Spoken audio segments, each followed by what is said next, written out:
زي ما بقول لكم يا جماعه، من عيوب الشبكه انها بتمسك عصافير تحت زي كده، والقطط بقى وهي معديه كده بتيجي هبشاها، فبتيجي قاطعه الشبكه. تهبش دي يعني تاكلها يعني. اصبر يا عم.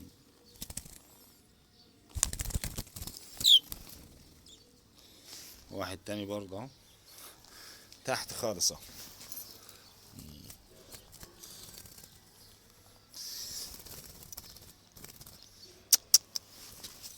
اصبر اصبر اصبر اصبر اصبر، جه صقر ياكلك.